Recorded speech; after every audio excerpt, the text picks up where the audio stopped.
फिलिपिकरास पत्र याचा 4 अध्याय 13 वचन. मला जो सामर्थ्य देतो त्या ख्रिस्ताकडून मी सर्व काही करण्यास शक्तिमान आहे. यस, आमेन. जय ख्रिस्त सर्वांना. किती अद्भुत वचन दिलेलं आहे परमेश्वराने आपल्याला आजच्या दिवसासाठी. प्रियांनो, की वचन काय सांगत आहे की मला जो सामर्थ्य देतो त्या ख्रिस्ताकडून मी सर्व काही करण्यास शक्तिमान आहे. Yes, amen. आपण या वचनाला रिसीव करूया in the name of Jesus.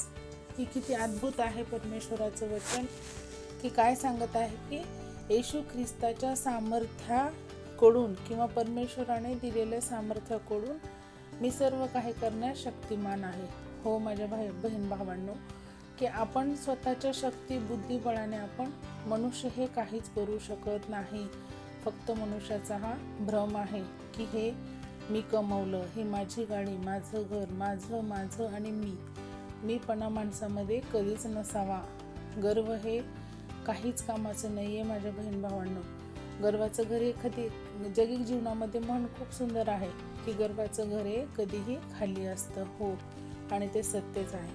तर परमेश्वराचं वचन काय सांगत आहे की मला जे सामर्थ्य मिळतं, मला जे कृपादृष्टी, अनुग्रह, शक्ती, बळ, हिंमत मिळते ती कुठून? प्रभू येशू ख्रिस्ताकडून. जर ती येशू ख्रिस्ताकडून असेल तर मी काय सर्व काही करण्यास शक्तिमान आहे. हो, जर परमेश्वराने विचार करा की जर परमेश्वराने आपल्याकडनं जर ती एका दिवसासाठी थोड्या दिवस तर सोडा, पण काही क्षणासाठी जर परमेश्वराने आपल्यावरचा अनुग्रह, आपल्यावरचं सामर्थ्य, आपल्यावरची कृपा जर काढून घेतली प्रियांनो, तर विचार करून पहा की आपण काय करू शकतो. आपण शून्य आहोत. हो, परमेश्वराने मनुष्याची निर्मिती ही मातीपासून केली आणि तो मातीतच जाणार आहे. पण गर्व माणसाला खूप भयंकर आहे. एक प्रकारचा आजार आहे तो. हो, कारण खूप आपण जीवन जगत असताना खूप असे लोक आपल्याला पावलोपावली भेटतात की ज्यांना काय गर्व आहे की मी माझं माझ्यामुळे, माझ्याद्वारे, माझ्याकरता आणि मी. तर हे कधीच मीपणा माणसामध्ये नसावा. कारण वचन हे खूप बहुमूल्य आहे. परमेश्वराचं वचन बहुमूल्य आहे आणि आपण त्या वचनावरती चालणं, वचन ग्रहण करणं हे तितकंच महत्त्वाचं आहे बहीण भावांनो. तर परमेश्वराच्या सामर्थ्याविना, येशू ख्रिस्ताच्या सामर्थ्याविना आपण काहीच करू शकत नाही. कारण परमेश्वराचं वचन सांगत आहे की मार्ग, सत्य आणि जीवन काय आहे? मीच आहे. तर माझ्याकडे आल्या वाचून पिताकडे कोणीही जाणार नाही. तर परमेश्वर येशू ख्रिस्त हा सर्वश्रेष्ठ आहे. खूप महान असा देवबाप आहे. पिता, पुत्र आणि पवित्र आत्म्याच्या द्वारेच आपलं काय आहे प्रियांनो?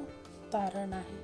तर आजपासून आपण काय गर्व सोडून दिला पाहिजे आणि फक्त प्रभू येशू ख्रिस्ताच्या सामर्थ्याद्वारे परमेश्वर हा आपल्याला देत आहे म्हणून आपण हे सर्व गोष्टी काय रिसीव करणं तितकंच महत्त्वाचं आहे. आणि सदैव आपण परमेश्वराकडे एकच प्रार्थना केली पाहिजे, ती म्हणजे की तुझा जो अनुग्रह, तुझं जे सामर्थ्य आहे देव बाप्पा, की आमच्याकडनं हे कधीच काढून घेऊ नकोस, कारण तुझ्या सामर्थ्याविना आम्ही शून्य आहोत.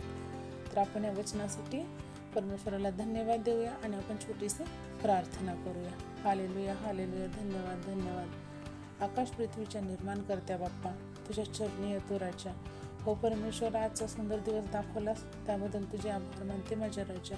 हो परमेश्वरा, ह्या वचनासाठी तुझे कोटी कोटी धन्यवाद करते माझ्या बाप्पा. हो परमेश्वरा, आम्ही क्षणसुद्धा तुझ्या सामर्थ्याविना जगू शकत नाही, आम्ही कार्य करू शकत नाही माझ्या बाप्पा.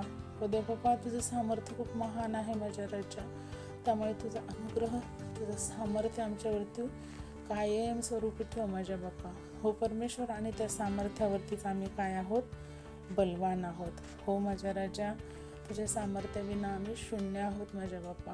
देव बाप्पा, तू हे वचन दिलंस माझ्या बाबा, त्याबद्दल तुला कोटी कोटी धन्यवाद करते माझ्या राजा. या अद्भुत दिवसासाठी तुला धन्यवाद करते माझ्या राजा. ह्या जीवन त्याच्या भूमीमध्ये तू ठेवलंस त्याबद्दलही तुझे कोटी कोटी धन्यवाद करते माझ्या बाप्पा. आणि ह्या वचनावरती आम्हाला चालण्यास सहायता आणि मदत कर माझ्या राजा. ही छोटीशी प्रार्थना येशू ख्रिस्ताच्या सामर्थ्य नावात मागते बाप्पा. ऐका आणि कबूल करा. आमेन. जय ख्रिस्त सर्वांना. शालोम. प्रभू येशू मसीहची शांती तुम्हा आणि माझ्याबरोबर कायम राहो. परत भेटूया असंच एका अद्भुत वचनासोबत. तोपर्यंत थँक्यू सो मच.